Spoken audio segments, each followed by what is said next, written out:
This ranger was still slamming his body into the kennel door, metal ringing through the Pine Haven shelter like a warning bell, when the order came down in a flat, final voice. "Put him down." Everyone kept calling him wild, but Cole Harper saw something nobody else noticed.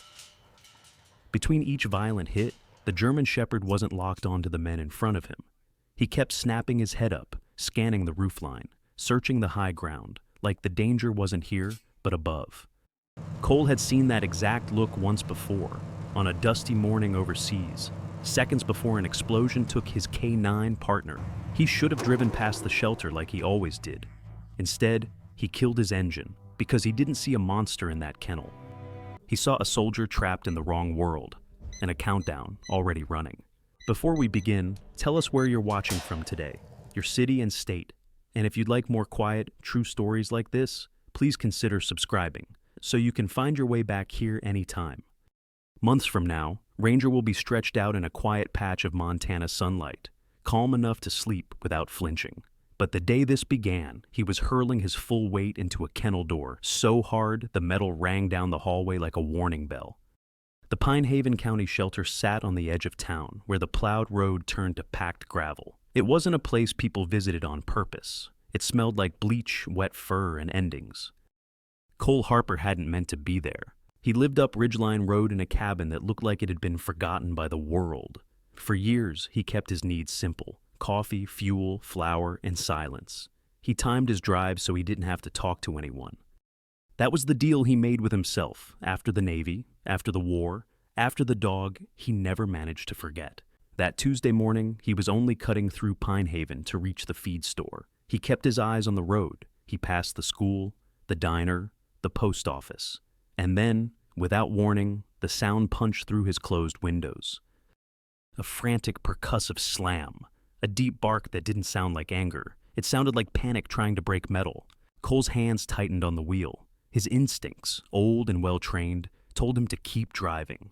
Not your world, not your problem. Then he saw the scene through the chain-link gate. A transport kennel on the back of an animal control truck, rocking with every impact. A deputy stood near it, pale and rigid, cradling his forearm like it had betrayed him. Beside him was the shelter director, Ben Harlan, a man with tired shoulders and the watchful eyes of someone who'd worked too many years in law enforcement. The deputy's voice carried in sharp bursts. "He bit me. That's it. Put him down." Ben held up a hand, trying to slow the air. "Dale, just breathe. We'll handle it." Dale Hargrove, sheriff of Bryer County, the kind of man who trusted rules more than people. Cole should have left. Instead, he pulled onto the gravel shoulder and killed the engine. The sudden silence in his cab felt like stepping into cold water. He climbed out, boots crunching, and stood a few yards away, as if distance could keep him from getting involved. The German Shepherd in the kennel was large, gray and black, shoulders thick, muscles coiled. He lunged again and slammed the door. But when Cole looked closer, something turned his stomach in a way the barking didn't. Ranger's eyes weren't narrowed in attack. They were wide. The whites showed around the edges. His ears were pinned flat to his skull. And between each slam, the dog's head snapped up, fast, scanning the roofline of the shelter, scanning the open sky, searching the high ground as if the real danger wasn't in front of him at all. Cole's mouth went dry. He had seen that exact scan once before, overseas, seconds before an explosion took his K9 partner. It was the look a combat dog wore when instinct screamed, "Not here, above." He took one step forward without realizing it. "Wait," Cole said. The word came out rough, like it hadn't been used in a long time. Both men turned. Sheriff Hargrove's face hardened, as if a stranger's voice had no right to exist here. Ben's eyes narrowed, then softened with recognition. Everyone in Pine Haven knew of Cole Harper, the cabin man, the one who never lingered, the one who paid cash and kept his head down. Ben had never heard him speak. Cole didn't look at either man. He kept his focus on the dog. "Where did he come from?" Cole asked. "Owner surrender," Ben said carefully. "Said he's vicious. Said he couldn't control him." "He's not vicious," Cole replied. Sheriff Hargrove let out a short, sharp laugh that wasn't funny. "You didn't feel his teeth." Cole didn't flinch at the jab. He pointed his chin toward Ranger's posture. "That's terror, Not prey drive, not dominance, fear. Ben exhaled through his nose like a man deciding whether he had the energy for one more argument with the world. Fear can still get my staff hurt, Cole nodded once. I know. Sheriff Hargrove lifted his bandaged arm slightly. County policy is clear. Bite report. Level 4. He's a liability. Cole's gaze flicked to the blood seeping through canvas and then back to Ranger. He's scanning. Ben's head tilted. Scanning? Rooftops, Cole said. High ground. He thinks something's coming from above. For a second, the barking filled the space between them, and the wind carried the smell of diesel and cold sage. Cole didn't explain further. Some things were too old to drag into daylight. Ben studied Cole's stance then, balanced still, as if the noise couldn't move him. You handle dogs, Ben said, not a question. Cole's jaw tightened. K9. That single word shifted the air. Even Sheriff Hargrove stopped talking long enough to listen. Ben rubbed a hand over his mouth. I can't let you go in there. Insurance would bury us. I'm not asking to go in, Cole said. Give me space, 10 feet, and a stool. Ben hesitated, then looked at the dog again. He saw the bruising panic, the bleeding paws from clawing metal, the desperation that looked like rage from the wrong angle. Finally, Ben nodded once. 5 minutes. That's all I can justify. Inside the office, Grace Hayes had been watching through the blinds, one hand over her mouth. Young enough to still believe in miracles, tired enough to know most of them didn't come. She watched Ben drag out an old wooden stool from storage, watched Cole take it like it was a tool he understood. Cole carried the stool to a spot about 10 feet from the kennel. He didn't square his shoulders at the dog. He turned slightly away, offering his side, not his chest. Then he sat down. Ranger exploded again, barking, slamming, foam flecking at the corners of his mouth. Cole did not speak, did not stare, did not move. He reached into his jacket and pulled out a small paperback with a cracked spine. He opened it to a page like he'd been reading the same chapter for years. To anyone watching, it looked like nothing, but Grace saw it differently. Cole wasn't ignoring the dog. He was refusing to add danger. Minute by minute, Ranger's rhythm began to break. The slams came farther apart. The barks turned into confused, frustrated bursts. The dog's chest heaved. His eyes stayed locked on Cole, trying to understand a human who didn't threaten and didn't demand. Cole turned a page. Ranger paused, then back to the far corner of the kennel run, lowering himself to the concrete, still tense, still ready, but no longer blind. Ben stood beside Grace in the doorway. He's outlasting him, Grace whispered. Ben nodded slowly. Yeah, he said, voice quiet. He is. Cole sat there until the sun climbed higher and the gravel warmed. When he finally closed the book, Ranger didn't slam again. He only watched, trembling, exhausted. Cole stood, picked up the stool, and walked back without looking at the dog. Ben met him at the office steps. What now? He asked. Cole glanced up toward the distant line of snow-dusted pines, toward the life he'd built out of absence. I'll be back tomorrow, he said. Sheriff Hargrove shifted his weight, impatience returning. Tomorrow won't change policy. Cole looked at him for the first time, not angry, not pleading, just steady. Tomorrow changes the dog, he said. That night, as the shelter lights shut off one by one, Grace stayed late to finish intake paperwork. Her fingers moved automatically. Forms, signatures, scan chip numbers. Then she found it. A file attached to Ranger's microchip registration, restricted, government contractor, a notation that made her stomach drop. MWD, military working dog, discharged. Grace sat back in her chair, staring at the screen as if it might change. Outside, somewhere in the quiet darkness of Pine Haven, the county clock kept ticking. And now there was another clock too, one that ended with a signature. Cole came back at first light. The shelter lot was empty. The snow along the fence line tinted pink by sunrise, and the building carried that bleach and ending smell that never truly left. Grace Hayes met him at the front desk with a paper cup of coffee and a clear plastic sleeve. I found his file, she said. Cole stared at the seal at the top before he touched it. Then he slid the papers out, reading in silence. Restricted microchip registration, training codes, medical notes, and a discharge line that made his jaw set. He's not just a stray, Grace whispered. Ranger is a discharged military working dog. Cole's eyes lifted. How did he end up here? The man who surrendered him dragged him in on a choke chain, Grace said. Called him broken. Said if we wouldn't take him, he'd handle it himself. She swallowed. The sheriff's office ran the plate. Prior neglect reports. Cole didn't argue with the word. He just nodded once, like he'd been handed a fact he already knew in his bones. They walked to the quarantine wing. Concrete walls, heavy doors, quiet that felt thick. Ranger heard them and erupted the moment he saw Cole, barking, lunging, slamming the chain link with his whole body. Grace flinched. Cole set the three-legged stool down at the same measured distance as yesterday. Sat, turned his shoulders slightly away, opened his battered paperback, and did nothing. Thumped. Minutes stretched. Then the first crack. Ranger's rhythm broke. The barks came in uneven bursts. The shepherd paced, slammed once more, then froze, panting, trying to understand a human who wouldn't threaten him and wouldn't chase him. When Ranger finally retreated to the far corner, trembling, Cole only turned a page. By midday, Ben Harlan found them there. The director's face was tired in the way only constant responsibility can make a man look. I read the bite report, Ben said, voice low. Sheriff's office filed it severe. County insurance will sniff it out. Grace stepped forward.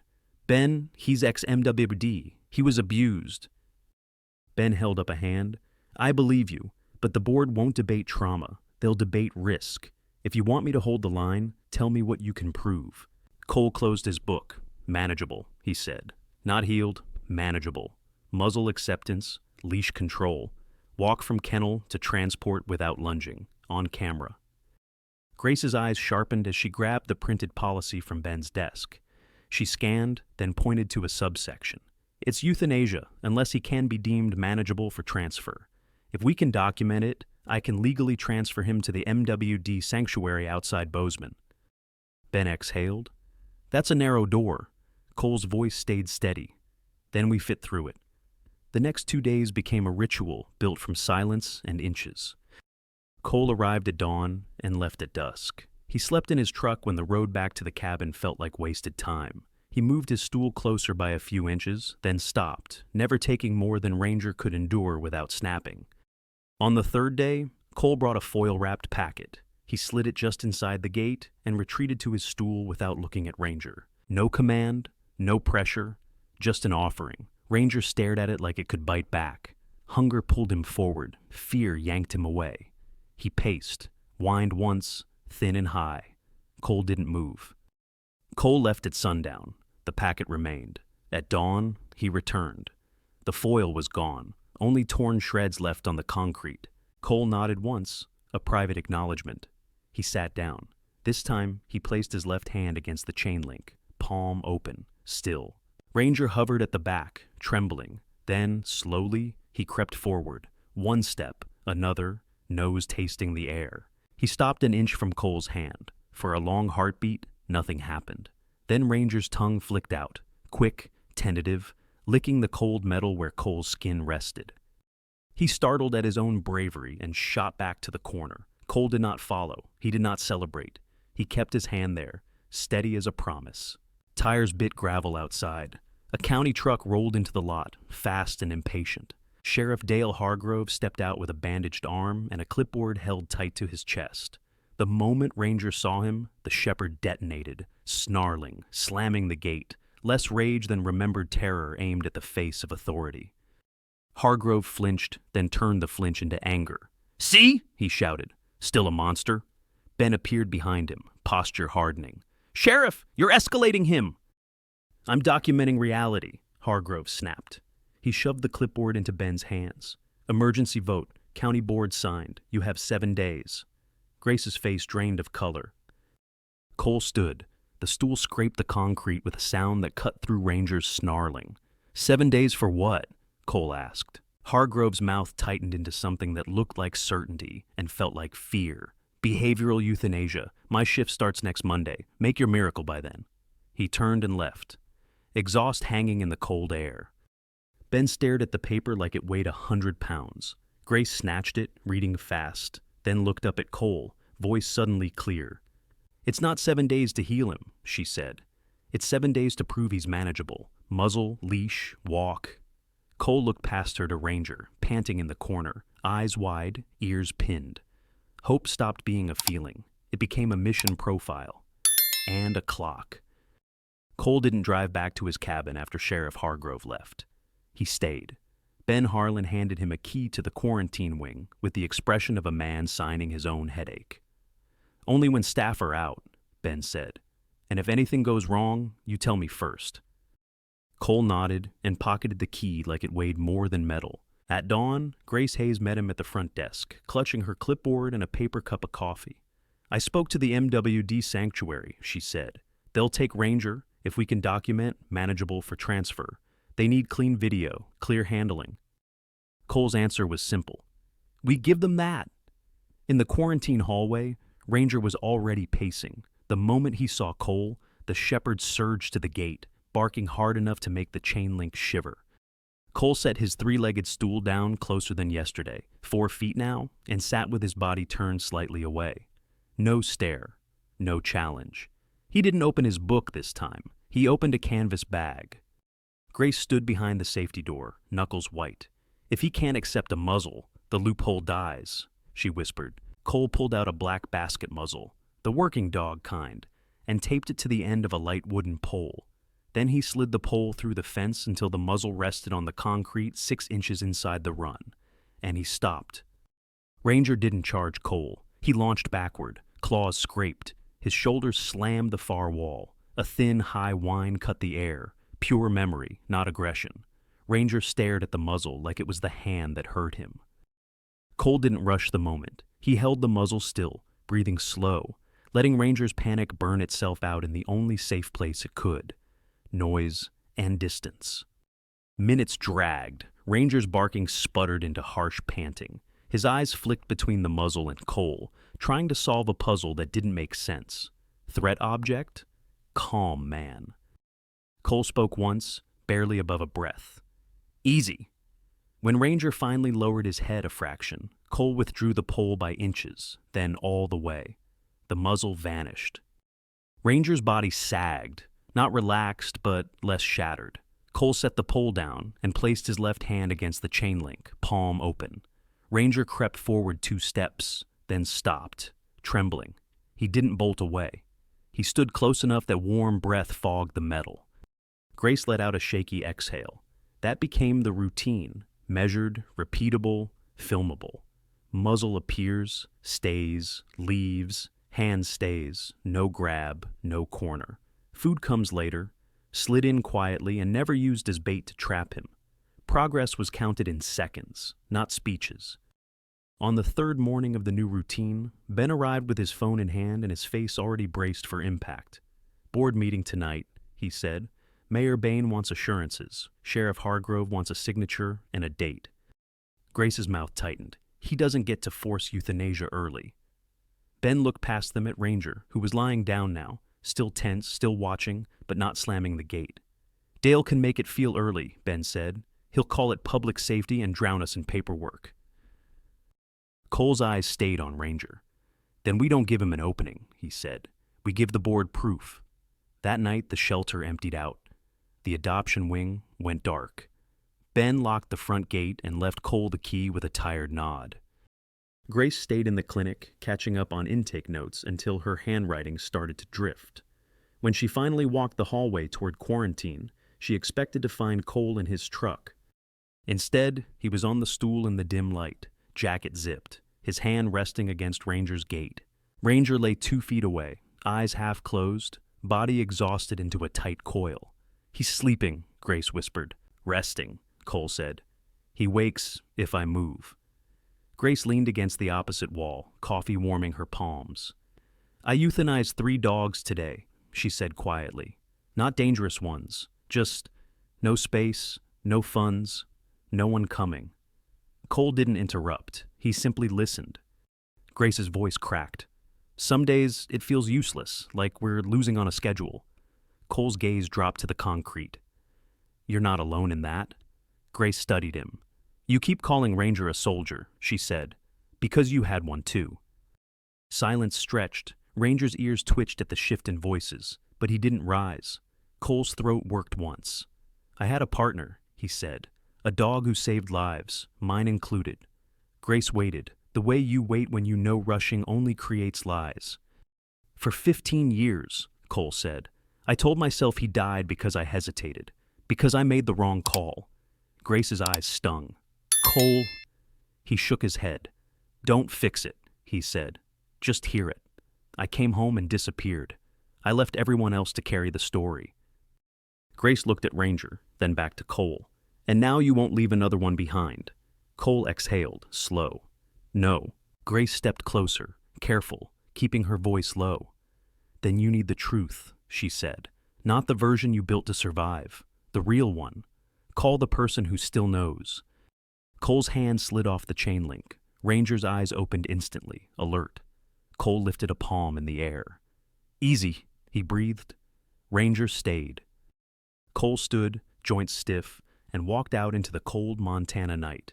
He didn't drive to Ridgeline Road. He drove into town, to the county junction, where the 24-hour gas station kept its lights on like a stubborn promise.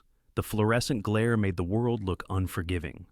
In the back corner, bolted to the wall, an old payphone waited, outdated, ugly, still functional. Cole pulled a folded slip of paper from his wallet. The creases were soft with age. One name, one number, Admiral Thomas Keene. He dropped a coin in, lifted the receiver, and dialed. The ringing felt too loud in the empty station. Once, twice. Then a voice answered, older, rougher, still steel. "Keene!" Cole pressed his forehead to the cold plastic. "Sir," he said, "it's Cole Harper." Silence.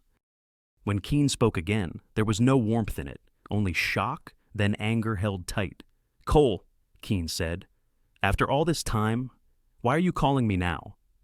The payphone's hum filled the silence between Cole Harper and the voice on the other end. Admiral Thomas Keene didn't ask how Cole was doing. He didn't soften the edges. "You went dark," Keene said. "No calls, no funeral, no answers. We had men who thought you were dead." Cole swallowed, throat dry. "I deserve that," he said. "I'm not calling to explain myself. I'm calling because I need the truth." Keene's breath came through the receiver. Slow, controlled, the way commanders breathe when they're keeping something from breaking. "The truth about what?"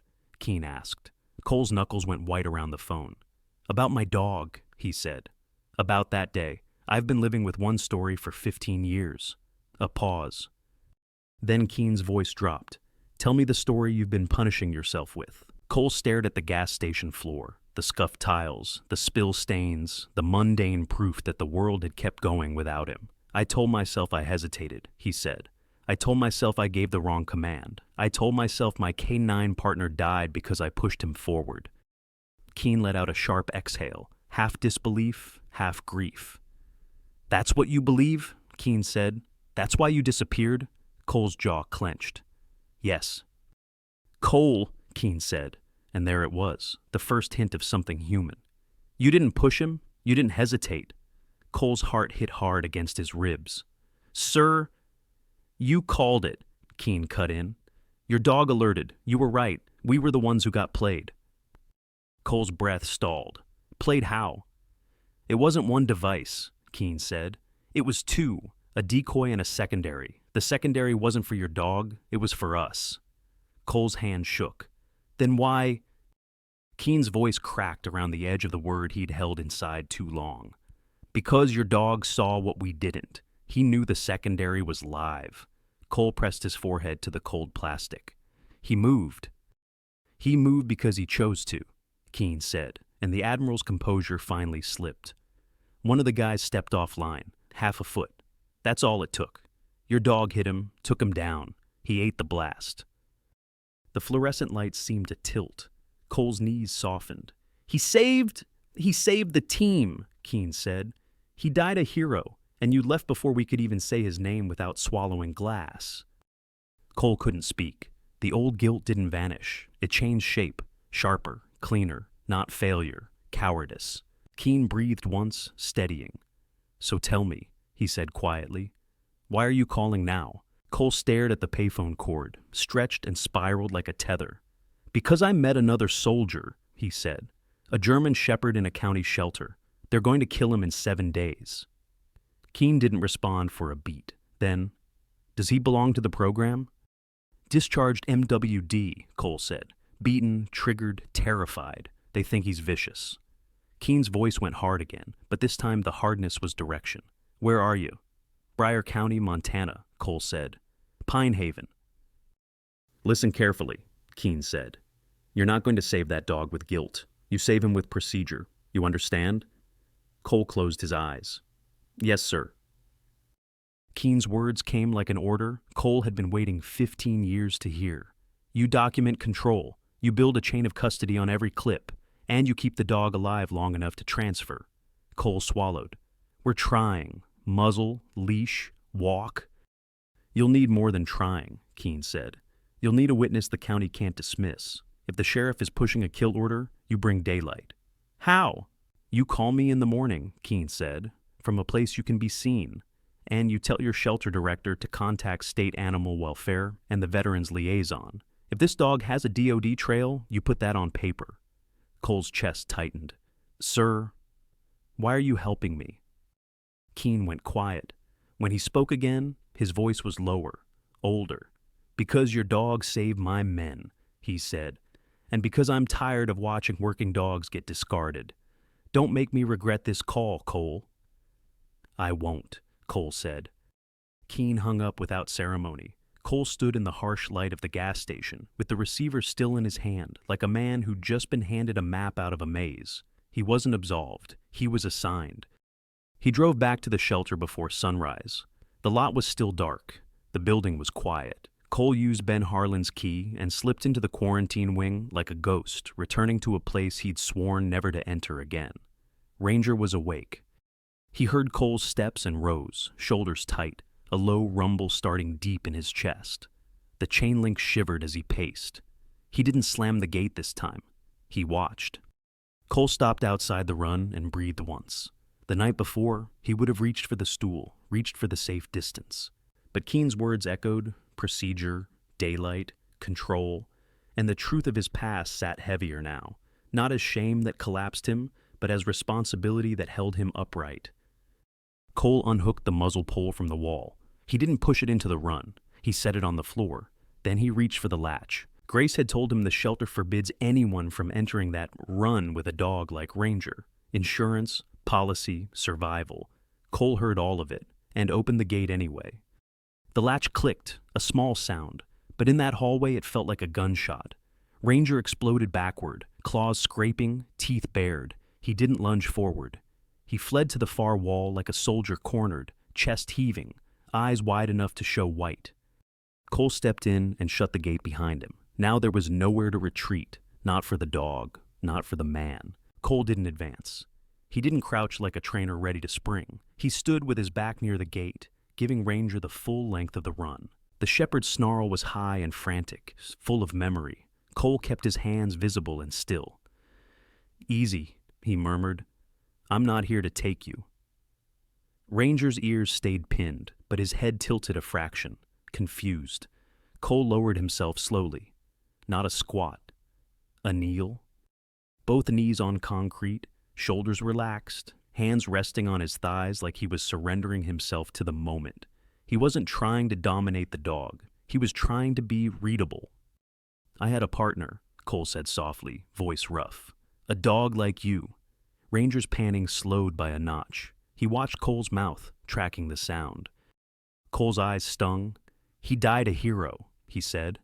And I ran away from the truth. I ran away from the people who loved him. The words fell into the cold air like something finally set down. Ranger's growl wavered, not gone, but no longer blind. Cole didn't reach out. He let the space speak. For a long moment, only breath and the faint buzz of lights filled the run. Then Ranger took one step, slow, cautious, a second step. His belly stayed low, but his eyes were no longer hunting. They were reading. He stopped just out of reach, nose twitching, gathering the story off Cole's skin. Pine smoke, cold, fatigue, and something else. Truth. Cole didn't offer his hand. He offered stillness. Ranger moved again, and then, like a decision made deep beneath training and trauma, He pressed his broad head into Cole's chest. Not a nudge for comfort, an anchor. Cole's breath broke. He closed his eyes and lifted his hands, cupping the dog's head with careful pressure, fingers sinking into thick fur. He didn't pat. He held. In that concrete run, two veterans found the first inch of trust that didn't require words. Outside the quarantine wing, the shelter's wall clock ticked on. 7 days didn't stop. But for the first time, it didn't feel like a death sentence. It felt like a mission. Cole returned before sunrise, exactly as he promised. The shelter lot was dark and still, but the building didn't feel like a concrete box of endings anymore. It felt like a place where discipline could become mercy, if they moved carefully enough. Ben Harlan met him at the front door with a thermos and a weary look. "Board meets at 6, Ben said. "Mayor Curtis Bain will be there, Sheriff Dale Hargrove too." Cole nodded. "We'll have proof before noon." Grace Hayes stepped out from behind the counter, holding her phone and a small tripod like she'd slept with both. "Clean video," she said. "No cuts, no staging, something they can't twist." In the quarantine wing, Ranger was awake. He rose the moment he saw Cole, muscles tight, eyes wide, but he didn't slam the gate. He watched, breathing fast, ears half-pinned, as if he was bracing for the world to turn cruel again. Cole set the three-legged stool down outside the run and sat at an angle, shoulders turned slightly away. He let Ranger see his empty hands first. Nothing hidden, nothing sudden. Then Cole brought out the basket muzzle. Ranger went rigid. Grace started recording. Cole didn't move the muzzle toward Ranger. He moved it toward the floor, resting it on the concrete just inside the gate and holding still. His breathing stayed slow, deliberate, like he was lending the dog a rhythm Ranger couldn't find on his own. Ranger paced once, nails clicking. He stopped and stared at the muzzle as if it might attack first. A thin whine escaped him, small, involuntary, a memory more than a sound. Cole spoke in a low, plain tone. "Tool," he murmured, "not punishment." He held the position for a long count, then withdrew the muzzle. Ranger's shoulders dropped a fraction. Cole slid a piece of dried liver under the gate and pulled his hand back without looking at Ranger, as if the offering had nothing to do with obedience. Ranger didn't rush it. He watched Cole first, then the treat, then the empty space where the muzzle had been. Finally, he darted forward, grabbed the liver, and retreated to the back corner to chew. Grace's eyes shone. "Again," she whispered. They ran the sequence again, and again. Each time the muzzle appeared and left without consequence. Each time, Cole stayed steady. Each time, Ranger's panic rose, and fell a little faster. After a short break, Cole changed one detail and nothing else. He held the muzzle in his hands instead of using the pole, still outside the run, head slightly lowered, body angled away. He offered it at a distance and waited. Ranger stared, then looked away, then stared again. His nostrils flared. He took one careful step forward and froze, as if stepping any closer might trigger pain. Cole did not move. Ranger leaned in and touched the muzzle with his nose.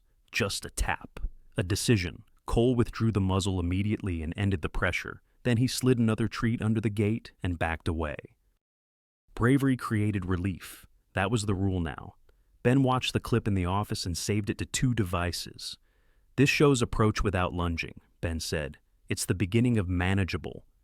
Grace swallowed. "We still need the fit," she said. "Even 3 seconds. Cole's phone buzzed. Another short message from Admiral Thomas Keene. "When you have the clip, send it. Then we go public." Cole didn't answer yet. He looked through the hallway window toward the ridge. The sky was heavy, bruised with winter weather. "Forecast says thunder tonight," Ben said quietly. Grace's face tightened. "Thunder is Ranger's trigger." Cole nodded once. "Then we don't leave him alone with it." By midday, Ben was making calls while Grace printed forms. State Animal Welfare, the Veterans Liaison number Keene had pushed over, and the sanctuary contact near Bozeman, who agreed, again, to take Ranger if the shelter could prove safe handling and transfer. At 3 o'clock, Sheriff Hargrove's county truck rolled into the lot like it owned the gravel. Ben intercepted him in the front office before he could get anywhere near quarantine. "Sheriff," Ben said evenly, "we're operating under the transfer clause." Hargrove's bandaged arm twitched as if it hurt just hearing the word. "I'm operating under public safety," he snapped. "That dog bit my officer and nearly took his arm. I'm not waiting for another headline." "We have documented progress," Ben said. "Progress doesn't erase liability," Hargrove shot back. Cole stepped into view behind Ben, calm as stone. Hargrove's eyes flicked to him with something like disgust and something like fear. "You," Hargrove said, "you're the reason this became a circus." Cole didn't rise to the insult. "I'm the reason he's still alive," he said. Hargrove's jaw clenched. 6 days, he said. "That's what you have left. I'll be at the board tonight. Bring something better than hope." He turned and left exhaust hanging in the cold air. When the truck disappeared, Grace whispered, "We bring the fit. We bring the leash. We bring the walk." They returned to quarantine and set up the camera again. Cole repeated the same approach, stool, angle away, steady breath. Ranger stood near the back wall, trembling, watching every movement like it mattered for survival. When Ranger leaned forward to sniff, Cole guided the muzzle toward Ranger's face, slow enough that Ranger had time to refuse without panic. The muzzle hovered. Cole waited. Ranger's breathing came in sharp waves. Then the waves slowed. Ranger leaned forward 1 inch, then another, and slipped his nose into the basket. Grace's camera shook once, then steadied. Cole buckled the strap with a gentle, practiced motion. No snap of leather, no sudden tug. Ranger trembled, eyes wide, but he did not thrash. He did not slam the gate. He stood still, staring at Cole as if waiting for pain that didn't arrive. Cole counted softly. 1, 2, 3. Then he unbuckled and removed it. Ranger blinked, stunned. Cole stepped back and lowered his hands. "That's all," he said. "That's it." They repeated it, 5 seconds this time, then 10. Before late afternoon, Ranger wore the muzzle long enough for Cole to clip a leash to a wide, flat collar and take 2 careful steps inside the run. The leash stayed loose. Ranger followed. Grace bit her knuckle to keep from crying into the audio. "We have it," she whispered. "We actually have it." Ben watched the playback and finally allowed himself a small nod. "We walk into that boardroom with this," he said. "We force them to see a dog, not a threat." The first thunder cracked across the valley before sunset. Cole's head snapped up. Grace's eyes went toward the quarantine door like she could see through concrete. Cole stood. "I'm checking the gate hardware," he said. "Now." He moved fast down the hall, but the storm moved faster. The second thunderclap hit like artillery. Ranger screamed, a thin, terrible sound that made Grace's blood go cold. Cole reached the quarantine door just as Ranger slammed into the kennel gate. Once, twice. The latch, already strained from the days before Cole ever arrived, shuddered like it was about to give up.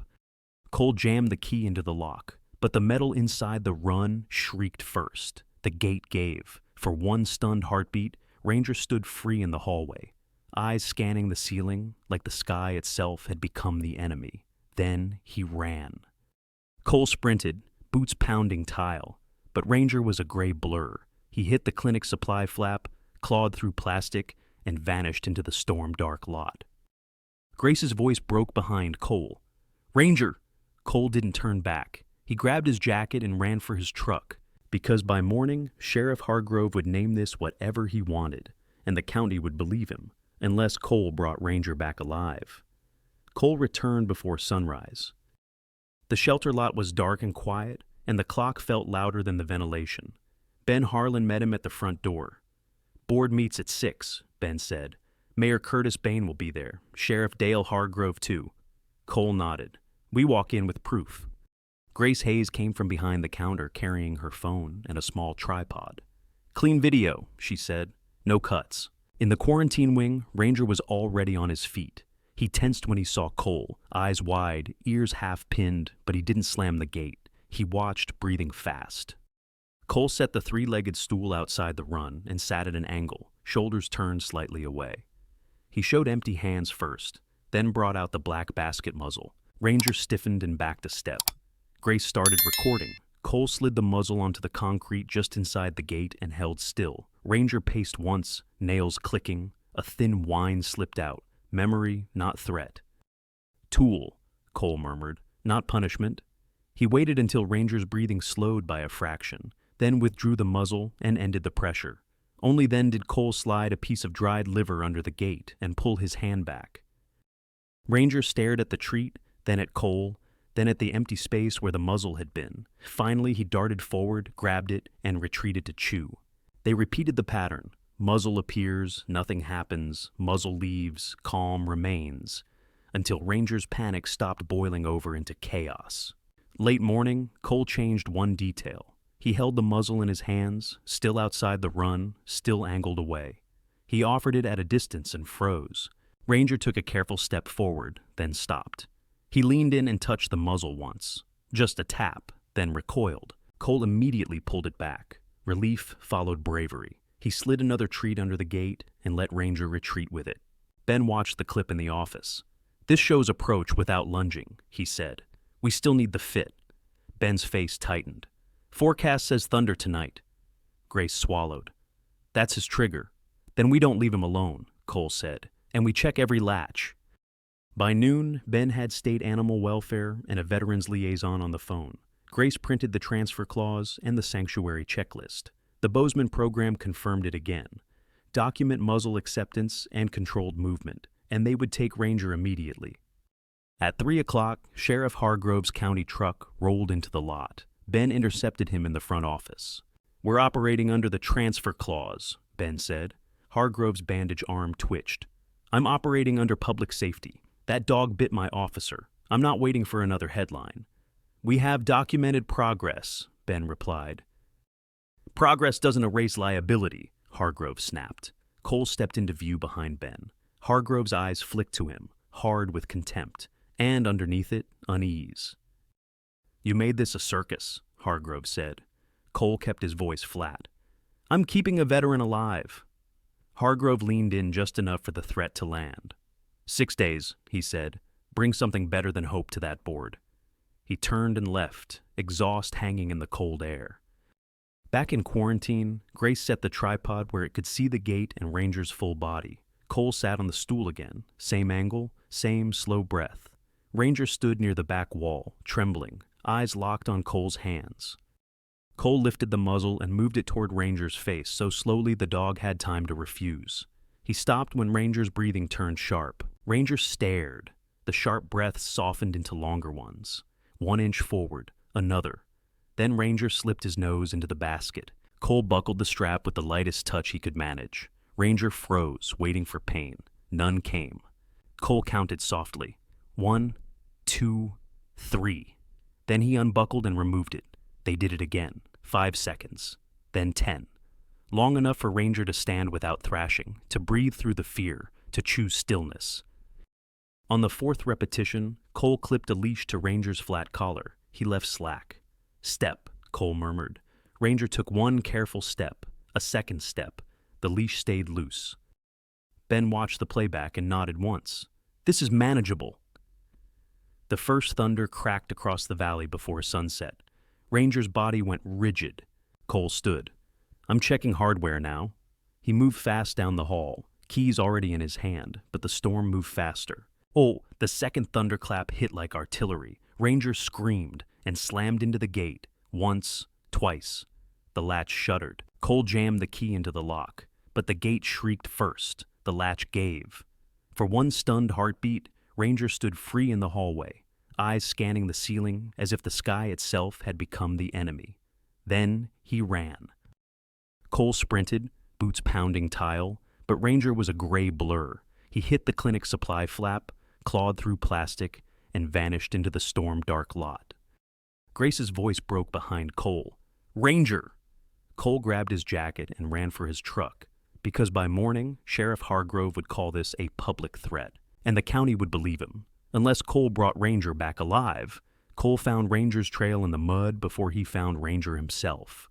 The storm had rolled east, but it left Bryan County stripped raw, branches down, gravel slick, the air sharp with wet pine and cold metal. Cole drove with his wipers scraping, then turned off the highway onto the dirt cut that climbed toward Hawk Ridge. A frightened working shepherd doesn't run in circles. He runs high. He runs for cover. He runs toward a place that feels like a defensible foxhole. That scanning habit, eyes lifting toward rooftops, toward ridge lines, had been the first thing Cole recognized in Ranger at the shelter. It was not vicious. It was training colliding with trauma. Grace had called the moment she found the broken latch. "He's gone," she'd said, voice cracking. "The gate failed." "I'm on it," Cole told her. "Lock the shelter down, keep staff inside, and don't let Sheriff Hargrove into quarantine." A short silence. Then, "He's going to call this a public threat." "Then I bring Ranger back before he can name it," Cole said, and ended the call. At the base of Hawk Ridge, Cole parked and stepped into the wind with a flashlight. The old quarry above town was a scar from the 80s. Broken concrete pads, rusted metal, dark water pooled in cut rock. He read the ground like a map. The prints were deep and scattered at first. Panic. Then they straightened into a line. Purpose. Ranger had stopped running blind. He was moving with intent. Cole followed, boots sliding once on wet shale, then finding rhythm. He didn't shout. He spoke low and steady, as if words could lay a path. "Easy, Ranger. It's Cole. I'm coming in slow." On the main quarry shelf, he saw a hard turn, scrape marks where nails had skidded, a smear of mud, then something darker. Blood. Cole didn't speed up. Speed made noise. Noise made fear. He tracked the blood to a collapsed drainage culvert half buried under rock. The opening was jagged, like a broken mouth. Inside, something shifted. A low growl rolled out, deep and rattling. Cole angled his light away so it wouldn't hit Ranger's eyes. "I see you," he said. "You're hurt. You're not in trouble." The growl spiked, then broke into a thin whine, the sound of pain fighting panic. Cole crouched, careful with his weight. He slid his leather belt free and formed a wide slip lead. He didn't reach into the darkness. He offered the loop at the edge and waited. For a long moment, Ranger only snarled. Then amber eyes caught the edge of the light. Wide, white showing, but locked on Cole as if he was the only stable thing left. Ranger limped forward, his back right leg dragged at a wrong angle, pinned beneath twisted rebar jutting from broken concrete. Cole kept his voice flat and sure. "Good, I'm not grabbing you, I'm giving you a handle." Ranger hesitated once, then let Cole slide the loop over his head and settle it at the base of his neck.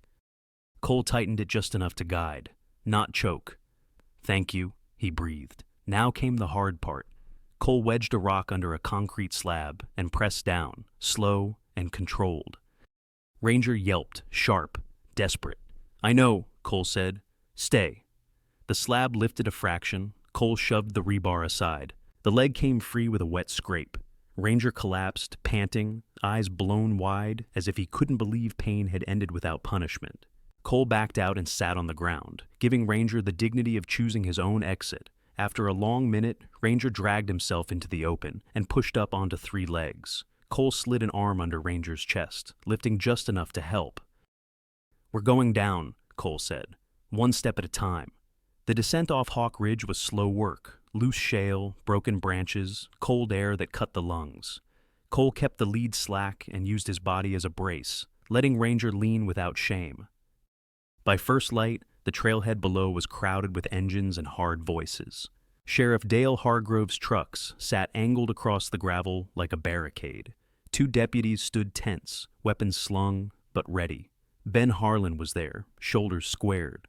Grace stood beside him with both hands raised, pleading without words. Dale's voice carried. "He escaped quarantine. That is a public threat. If anyone sees that dog, they call it in. If it charges, you drop it." Grace's voice broke.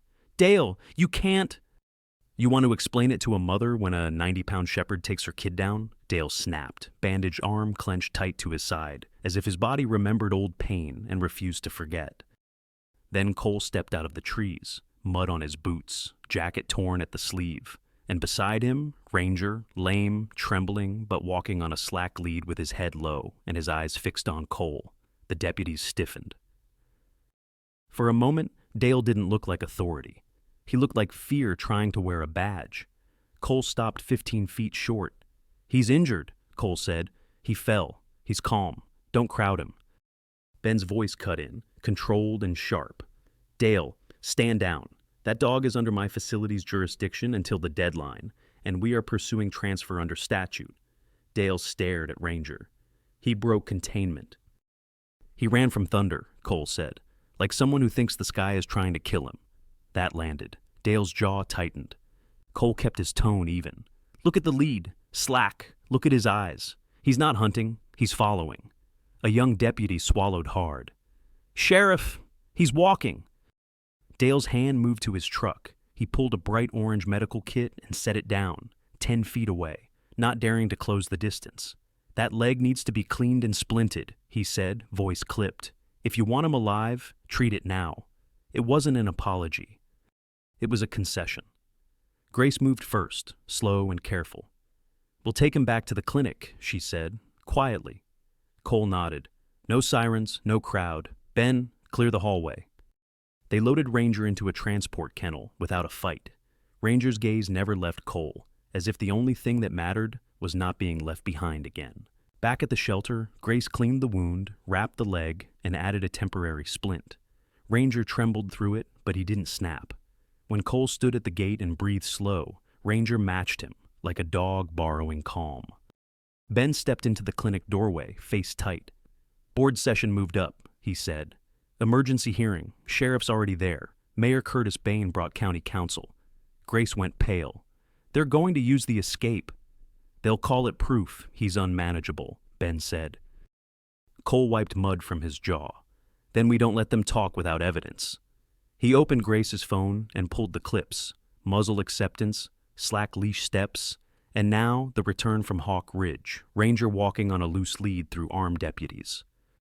Cole sent all of it to Admiral Keene with one line. Proof, live dog, sheriff armed, board moved up. A hard knock hit the front office door. Ben's radio crackled. Sheriff Hargrove is on site with county counsel, requesting immediate surrender of the animal for public safety hold. Grace went still. In quarantine, Ranger lifted his head at the sound, ears pinning back, body tightening as if the storm had returned. Cole stepped to the gate, voice low. Easy, he murmured. Stay with me. Outside, boots crossed the lobby floor, and the lock on the quarantine wing door clicked. Cole was in the quarantine hallway when the lock clicked. He didn't plant himself in front of the door. He stepped beside Ranger's run, close enough for the shepherd to smell him, and lowered his voice to the calm Ranger had learned to borrow. Easy, Cole murmured. Stay with me. Ranger's ears pinned back. His body tightened, but he didn't slam the gate.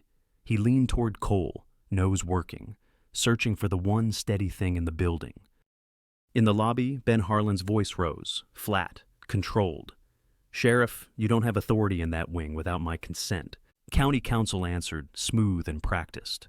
Director Harlan, the animal escaped quarantine. This is an emergency public safety hold. Sheriff Dale Hargrove cut in. Closer now. Open the door, Ben. Ben didn't move. No. The quarantine door rattled once, an impatient test. Ranger flinched. Cole kept his palm on the chain link, not reaching in, just present. Grace Hayes appeared at the end of the hall, with her phone in one hand, tripod in the other. Her face was pale, but her eyes were steady. Ben, she said quietly. Front office. We don't do this back here. Ben hesitated, then relented. Fine, but nobody touches that dog. Cole stayed with Ranger while they moved to the office. He spoke once, low and simple. I'm stepping out. I'm coming back. Hold. Ranger watched him leave. He stayed. In the front office, the emergency hearing was a tight circle. Hargrove and counsel, Mayor Curtis Bain in a tailored coat, Ben holding the shelter binder, Grace setting her phone on the counter like it was a sworn statement. Grace faced them. You want public safety? Watch the facts. Counsel's smile didn't reach his eyes. Ms. Hayes, we're here to take custody. Cole stepped beside Ben, mud still on his boots. You're here, he said, to call fear a verdict. Grace hit play. The first clip showed the muzzle on the floor. Cole still, Ranger approaching without lunging. The next showed Ranger touching it with his nose. Then the fit. 3 seconds, 5, 10. Ranger trembling, but standing. Then 2 slack leash steps inside the run. No cuts, Grace said. Time stamped, same phone. Ben slid a form forward. Transfer clause. Manageable for transport under qualified handling. We can move him to Bozeman today. Hargrove stared at the screen longer than anyone. His jaw worked like he was chewing down something bitter. Counsel tried again. The escape proves unpredictability. Cole didn't raise his voice. The escape proves a failed latch, and you denied the maintenance requests that would have prevented it. Mayor Bain's eyes flicked to Ben. Sharp, warning. Ben didn't look away. We filed them, Ben said. Denied. Grace's phone chimed. An incoming call. Cole glanced once, then answered on speaker. This is Admiral Thomas Keene, the voice said. Older, unmistakably military. Cole Harper, I've reviewed the footage. The dog is manageable. He is a discharged military working dog, and his chain of custody is documented. Counsel straightened. Admiral, this is county jurisdiction. Keene's tone stayed level. State Animal Welfare and the Veterans Liaison have been notified. They are en route. Pause any seizure until they arrive. Transfer the dog cleanly, or justify why you didn't. Headlights swept the window. 2 vehicles pulled into the lot. A woman with a state badge stepped out, followed by a man in a Veterans Liaison jacket. Ben's shoulders eased for the first time all day. Mayor Bain's expression tightened. Counsel's mouth opened, then closed again, because the room had just gained witnesses he couldn't out-talk. Sheriff Hargrove looked at Cole, anger cracking into something more honest. Old fear, old pain, the memory of being mauled and never fully trusting instincts again. Cole softened only his voice. Sheriff, he said, you're not wrong to be afraid. You're wrong to let fear decide who lives. Hargrove's bandaged hand flexed. If he bolts again, he won't be alone again, Grace said. Ben pushed the transfer form closer. Escort to Bozeman, secure Kennel, handler present. Your office can witness chain of custody and close liability. Mayor Bain's smile was tight. I don't want headlines. Grace met his gaze. Then choose the headline you can live with. Sheriff Hargrove exhaled, long and ragged. Then he nodded once. We escort, he said. Today. Before they loaded Ranger, Cole went back to quarantine alone. Ranger stood as soon as Cole appeared, trembling, eyes wide. But he didn't lunge. He pressed closer to the gate, as if he had decided where safety lived. Cole crouched on the other side of the chain link and kept his hands still. This is the part where you think you get left, he murmured. You don't. Ranger's nose touched the wire. Cole stayed steady until the dog's breathing slowed. When Grace arrived with the muzzle and leash, they did it exactly the way they practiced. Slow, predictable, no surprise. Ranger accepted the muzzle, then the leash, and walked into the transport kennel without a fight. Outside, the wind had softened. The sky was still bruised with winter, but the air felt different, less like a countdown, more like a corridor. 2 hours later, the convoy rolled out. Ben in front, Grace behind with medical notes and the discharge file sealed in an envelope. Sheriff Hargrove's truck bringing up the rear. At the edge of Pine Haven, Hargrove pulled alongside long enough to speak through the window, voice rough. Handler, don't waste it. Cole nodded. I won't. At the Bozeman facility, the staff didn't flinch when they read Ranger's file. They didn't call him vicious. They called him trained, triggered, and worth the work. They promised structure, quiet, and time. Cole didn't stay long. He just rested his hand on the kennel door and whispered, You're not alone now. Winter came early that year. Back in Pine Haven, the latch was replaced. Grace's title changed, program coordinator. Ben still looked tired, but less defeated. Cole moved into the small cottage behind the shelter. On Saturday mornings, local veterans sat on 3-legged stools in the fenced yard, learning the same lesson Ranger had learned, presence without harm. And sometimes a photo arrived from Bozeman, Ranger in the sun, muzzle free, ears up, a slight limp, eyes no longer scanning the horizon. Cole would look at it, then step back into the yard, because a good dog never asked him to be perfect, only not to leave.